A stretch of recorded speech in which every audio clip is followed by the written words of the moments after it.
Yo, what's up mga ka-sounds, mga ka-off duty license sounds. So, for today's video, maintenance tayo sa mga gamit natin. So, every after event, kinakailangan na lilinisin, pupunasan mga speaker wires, stand, light stand, yun, lahat-lahat na yun para, para humaba din yung buhay ng mga gamit natin kasi malaking pera yung invest natin dito. So, kinakailangan alagaan natin para mas magamit natin ng mas matagal.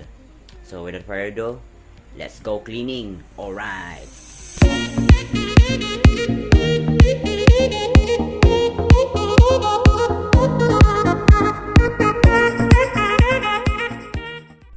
Ayan guys, so napakarumi nito kasi outdoor yung ano natin, yung setup natin.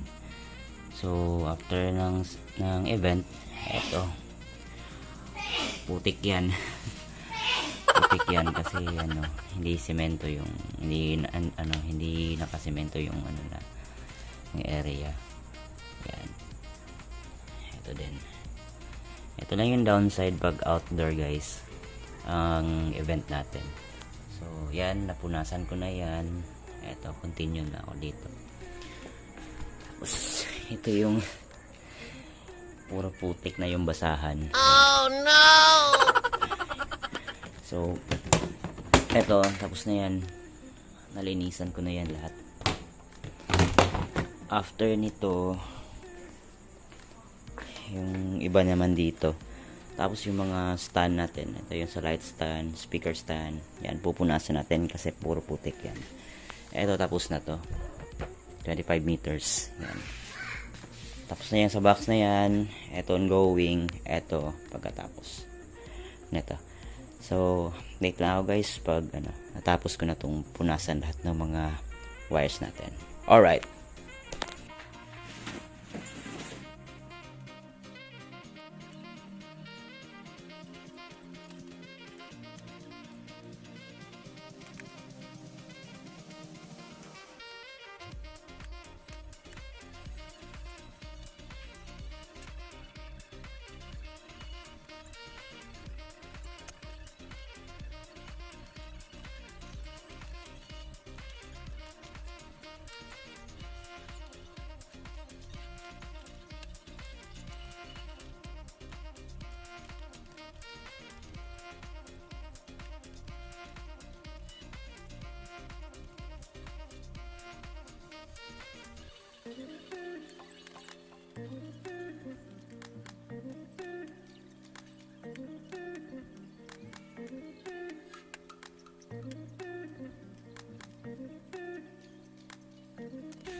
Yan. So, malinis na siya guys.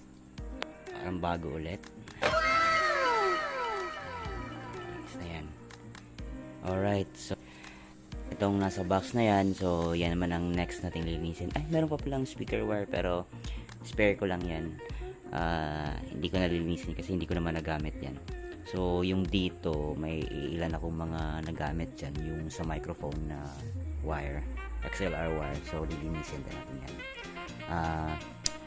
After ko na lang dito, hindi ko na lang to kukunan ng video mamaya sa paglinis. Yung dito na lang ng isang box. Alright? Okay. Di na pala kailangan linisin kasi mga parled yan. So, di na yan. Anyway, tapos ko nang linisin yung mga speaker wires. Yan. So, ito, hindi ko na lilinisin yan kasi mga backup lang yan. Hindi ko naman nagamit. So, arrange ko na lang to. After nito, yung mga stand naman natin. Speaker stands at saka yung light stand. Okay? Alright.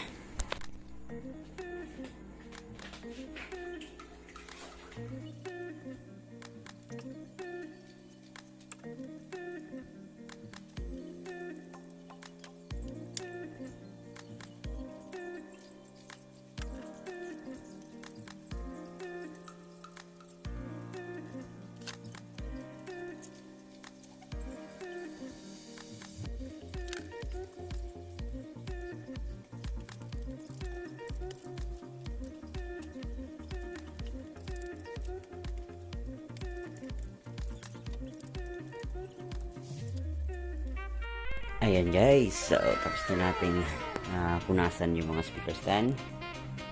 Ayan. Yung light stand natin.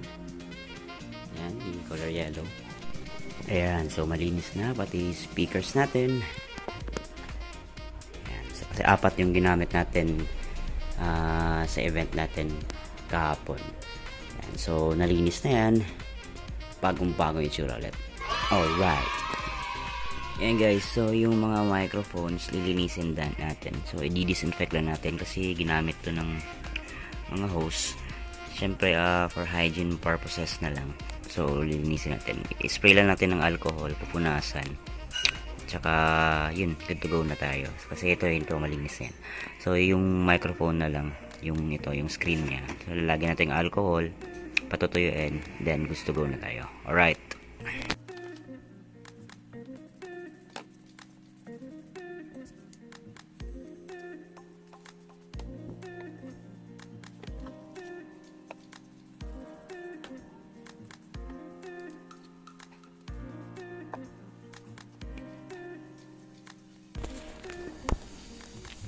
So medyo basa-basa pa.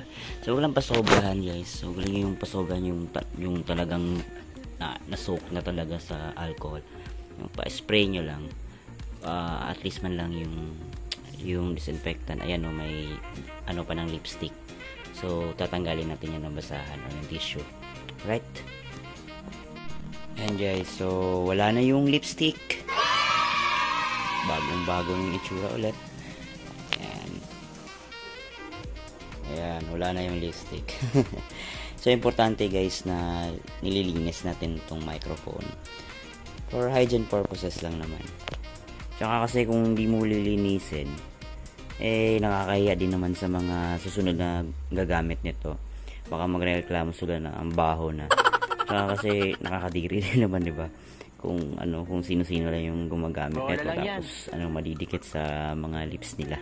So, as a lights and sound na nagpaparenta, so obligasyon natin na linisin yung mga gamit na tulad nito, yung mga microphones natin. So as much as possible talagang malinis yan, at saka para na rin magandang impression yung mabibigay sa atin ng mga clients natin. So napaka-importante guys na malinis at mabango yan. So, good to go na naman to sa next nating event. So, at least malinis, mabango, tsaka decente tingnan. Alright. Okay, so till next maintenance sa ating mga gagamitan. Alright.